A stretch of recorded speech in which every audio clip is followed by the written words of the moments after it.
നമ്മളിൽ പലർക്കും വിശ്വാസമില്ലാത്തൊരു കാര്യമായിരിക്കും കൂടോത്രം. ഇന്നത്തെ കാലത്തൊക്കെ അതൊക്കെ ഉണ്ടോ എന്ന് ചിന്തിക്കുന്നവരുണ്ടാവും.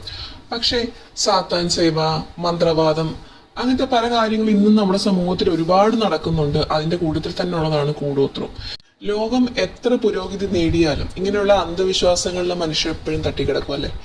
അപ്പോൾ കൂടോത്രം ഇന്നും ഉള്ള കാര്യം തന്നെയാണ്. ബ്ലാക്ക് മാജിക് അതെല്ലാം കൂടോത്രത്തിൽ വരുന്നതാണ്. നമ്മുടെ ഫാമിലിയിൽ അല്ലെങ്കിൽ നമ്മുടെ വീട്ടിൽ കൂടോത്രം ബാധിച്ചിട്ടുണ്ടോ എന്ന് നമുക്ക് എങ്ങനെ തിരിച്ചറിയാമെന്ന് നോക്കാം. പലപ്പോഴും എന്തെങ്കിലും ദുരന്തങ്ങൾ വീട്ടിൽ വന്ന ശേഷമായിരിക്കും നമ്മൾ അതിനെക്കുറിച്ച് ആലോചിക്കുന്നത്, ആരെങ്കിലും എന്തെങ്കിലും ചെയ്തതാണോ എന്ന് ആലോചിക്കുന്നത്. പക്ഷെ അതിനൊരു ദുരന്തങ്ങൾ വരുന്നതിന് മുമ്പ് തന്നെ എന്തെങ്കിലും അങ്ങനത്തെ ലക്ഷണങ്ങൾ ഉണ്ടോ എന്ന് നമുക്ക് അറിയാൻ കഴിയും. കൂടോത്രം ബാധിച്ച വീടുകളിൽ കാണുന്ന പ്രധാന ലക്ഷണമാണ് കാരണമില്ലാതെ കത്തിച്ചു വെച്ച വിളക്ക് കെട്ടുപോകുന്നത്. ചിലപ്പോൾ അവിടെ ഒരു കാറ്റോ ഒന്നും ഉണ്ടാവുകയില്ല. കത്തിച്ചു വെച്ച വിളക്ക് പെട്ടെന്ന് കെട്ടുപോകുന്നുണ്ടെങ്കിൽ എന്തോ അവിടെ ഒരു നെഗറ്റീവ് എനർജി ഉണ്ടെന്ന് നമുക്ക് മനസ്സിലാക്കാൻ കഴിയും. അത് ഒരു പ്രാവശ്യമാണെങ്കിൽ നമ്മൾ കാര്യമാക്കേണ്ട കാര്യമില്ല. പല ദിവസങ്ങളാവുമ്പോൾ നമ്മളത് ശ്രദ്ധിക്കണം.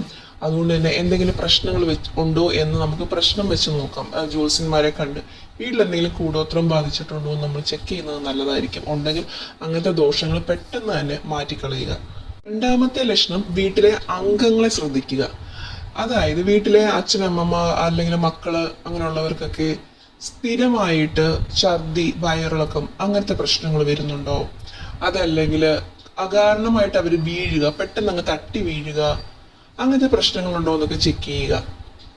നല്ല ആരോഗ്യത്തോടെ ശ്രദ്ധിച്ച് നടക്കുന്നവരായിരിക്കും പെട്ടെന്ന് വീണ് അവർക്ക് അതിൻ്റെതായ നല്ല ബുദ്ധിമുട്ടുകൾ തോന്നുക. അങ്ങനെയൊക്കെ ഉണ്ടെങ്കിൽ ചില വീടുകളിൽ അതൊരു കൂടോത്രത്തിന്റെ ലക്ഷണമായിട്ട് കാണാറുണ്ട്. മൂന്നാമത്തെ ലക്ഷണം, നമ്മുടെ വീടിന്റെ പരിസരത്ത് നിന്ന് നമ്മൾ ഉപയോഗിച്ചിട്ടില്ലാത്ത സാധനങ്ങൾ അല്ലെങ്കിൽ നമ്മൾക്ക് പരിചയമില്ലാത്ത സാധനങ്ങളൊക്കെ കണ്ടെത്തുക. ഇപ്പം മുട്ടത്തോടിൽ എഴുതിയിട്ട് കുഴിച്ചിടുക, അല്ലെങ്കിൽ കുപ്പിയിൽ പേപ്പറുകളിലൊക്കെ എഴുതിയ ശേഷം കുപ്പി നമ്മുടെ പറമ്പിലൊക്കെ കുഴിച്ചിടുക. അങ്ങനെ എന്തെങ്കിലും അൺയൂഷ്വൽ ആയിട്ടുള്ള കാര്യങ്ങൾ കാണുവാണെങ്കിൽ ശ്രദ്ധിക്കുന്നത് നല്ലതായിരിക്കും. ചിലപ്പോൾ നമുക്ക് മുറ്റത്തു നിന്നൊക്കെ ഏലസ് ഒക്കെ മണ്ണിൽ നിന്ന് കിട്ടും. നമ്മളുടെ വീട്ടിൽ ഉപയോഗിച്ച ഏലസ് ആയിരിക്കണം എന്നില്ല. അപ്പൊ അതൊക്കെ സാധാരണ കൂടോത്രത്തിന്റെ ലക്ഷണങ്ങളാണ്. അടുത്ത ഒരു ലക്ഷണം, സ്ഥിരമായിട്ട് വീട്ടിലെ പാമ്പുകൾ കയറി വരിക, ഇഴജന്തുക്കള്, നമുക്ക് പേടി ഉണ്ടാക്കുന്ന ജീവികളൊക്കെ കയറി വരിക. അതുപോലെ നീല കളറുള്ള തുമ്പികൾ സ്ഥിരമായിട്ട് വീട്ടിൽ വരുന്നുണ്ടെങ്കിലും അത് കൂടോത്രത്തിന്റെ ലക്ഷണമാണെന്നുള്ള സംശയം നമുക്കുണ്ടാവണം. മറ്റൊരു ലക്ഷണം, കുടുംബത്തിലുണ്ടാകുന്ന അകാരണമായിട്ടുള്ള വഴക്കുകൾ. നിസ്സാര കാര്യങ്ങൾക്കായിരിക്കും വീട്ടിലെ ഏതെങ്കിലും ഒരു അംഗം വഴക്ക് തുടങ്ങുന്നത്. അത് വീട്ടിലെ മുഴുവൻ സമാധാനം കളയുകയും ചെയ്യും. അപ്പോൾ ഒരിക്കലും നമുക്ക് ഫാമിലിയിൽ സമാധാനം ഉണ്ടാവില്ല ഇങ്ങനത്തെ കേസുകളിൽ. അപ്പോൾ അതൊക്കെ ഒരു കൂടോത്രത്തിന്റെ ലക്ഷണമാണോ നമുക്കൊരു പ്രശ്നം വെച്ചിട്ട് തിരിച്ചറിയാൻ കഴിയുന്നതാണ്. അതിനുള്ള പരിഹാരങ്ങൾ